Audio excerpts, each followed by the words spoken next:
Good morning.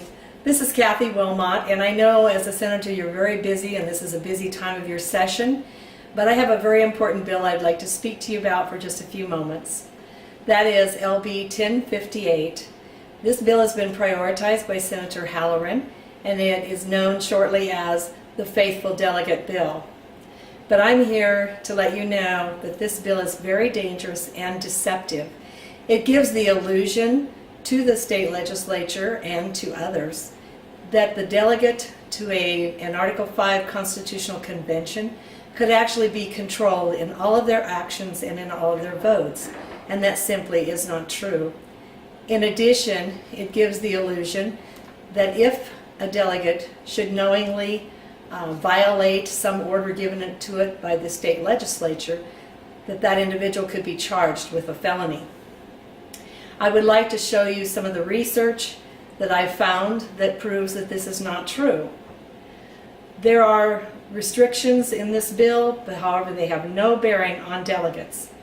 Article 5 Constitutional Convention is actually a federal procedure that involves the federal Constitution. As such, in situations between the state and federal levels, we know that the federal level is always going to trump the state level.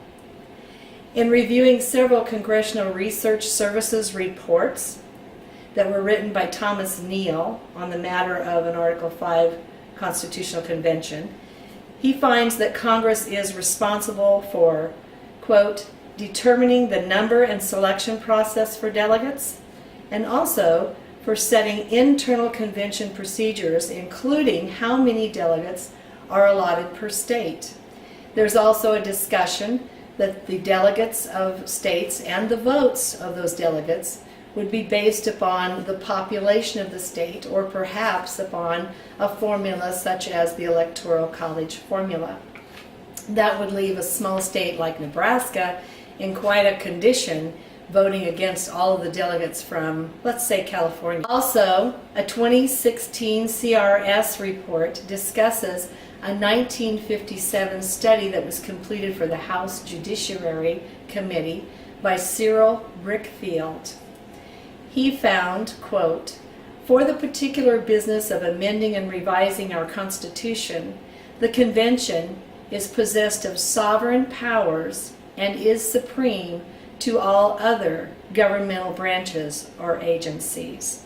Therefore, we know the state legislature could not control those delegates.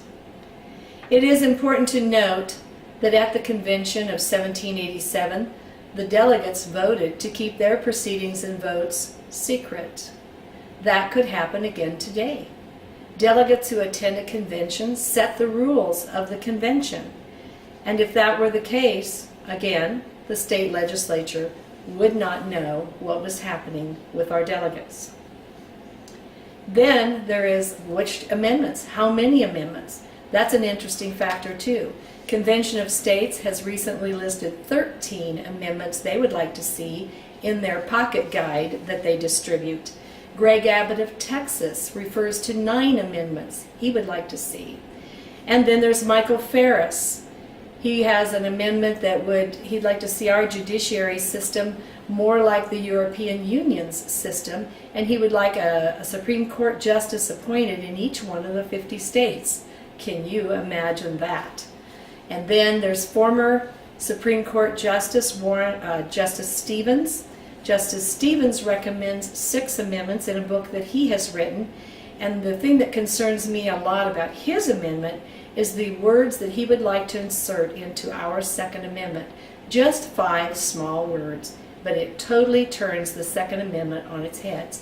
Those 5 words, when serving in the militia. So in other words, I could only have a firearm if I'm serving in the militia. I stand against such an amendment.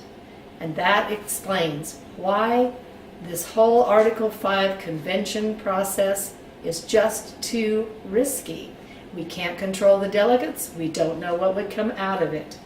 And so I'm here to ask you to please oppose LB 1058, what they call the Faithful Delegate Bill, and what I call a dangerous, deceptive bill.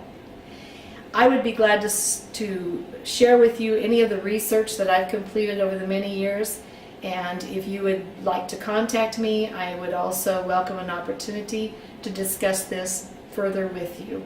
But in the meantime, I thank you for taking your time out of your day to give me these few moments.